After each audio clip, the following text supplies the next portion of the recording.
Well, you know, what I've said is that I think his overreaction is as dangerous as Barack Obama's underreaction. And here's what the two of their proposals have in common. We all get frustrated when Obama recognizes that the government is incompetent, and so he then tramples on our constitutional rights by talking about taking away our Second Amendment rights. Donald Trump is saying the government is incompetent, and therefore let's trample on the Constitution by holding a religious test, which is most definitely a violation of our Constitution. What I say is, let us make our government competent. And unfortunately, Donald Trump doesn't know how to do that. Barack Obama doesn't know how to do that, but I do. Here's another thing, Martha. The media plays into this every time. Donald Trump says something, and that's all we talk about. What we ought to be talking about is a very sensible proposal that Tom Cotton made yesterday to give the investigators access to all the NSA data they need. We ought to be talking about a very sensible proposal that Mike McCall made yesterday to fix this problem. I'm not an establishment candidate. I'm a conservative outsider. And we have settled for an incompetent government for too long. Yes, let's make it competent. Let's protect the homeland. But let's not violate the Constitution in the process. I mean, I think you're tapping into something that's very real. And I think it has to do, the reason that people are gravitating perhaps to these two, sort of opposite sides is that they are scared and that they don't feel like the government is competent enough to answer, to take care of them, to protect the borders, to keep people safe, to do what needs to be done, to be reasonable, to be practical about how to take this on. Part of what sparked... And they're right. They're right. Yeah, I don't think there's any disagreement on that. Let's listen to a little bit of what President Obama said the other night, because I know that you had a strong reaction to his speech as well. Let's watch this. Muslim Americans are our friends and our neighbors, our co-workers, our sports heroes. And yes, they are our men and women in uniform who are willing to die in defense of our country. We have to remember that. We have to remember that, he said. And some people see it as a bit scolding to the American people. What do you say? It is. Of course it is. Well, I think it is scolding. I think Barack Obama is lecturing us, as usual, instead of providing us with leadership and strength, something he's clearly incapable of doing. That speech last night, I tweeted, it's vintage Obama. No strategy, no leadership, politics as usual. We don't need lectured by him. What we need is competence. And I really think that is what is at stake in this election. I am running because I believe I have the skills and the experience necessary to deliver to the American people a government that works for them, instead of a government that is crushing them and letting them down.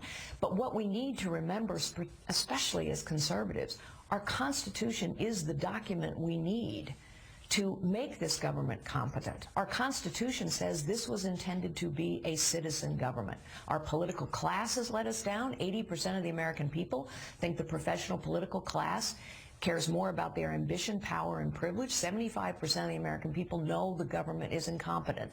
Let me just say one other thing, Martha. Donald Trump is Hillary Clinton's Christmas gift wrapped up under a tree. Because if he were to be our nominee, and I do not think he will be, Hillary Clinton will wipe the floor with him. And we will lose the Senate. We may well lose the House. I am the lump of coal in her stocking. I can beat Hillary Clinton, and I can turn this government into something competent that serves its people and protects its nation. And that is what is at stake right now. We have to take our country back. I mean, I think people are listening more closely than ever after what happened in California in particular, in terms of the issues of how things are run in this country and the safety that they are obviously very concerned at a gut level right now.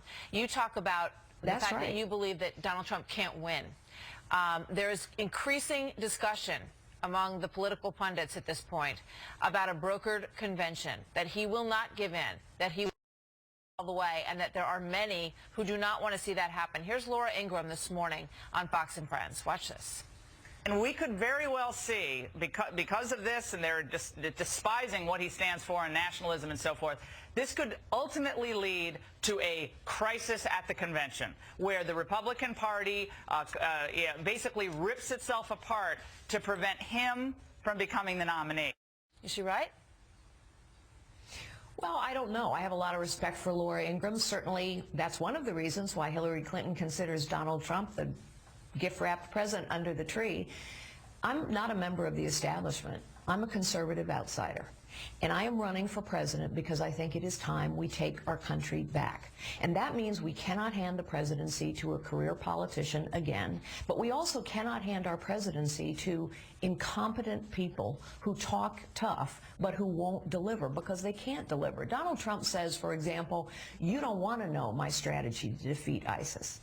That's because he doesn't know how to defeat ISIS. I do. I have been extremely specific about what we have to do here at home and abroad to defeat ISIS. We must deny them territory. We must build up a coalition of Sunni Arabs who will help us fight. We must take advantage of every capability we have in this country to track down would-be terrorists.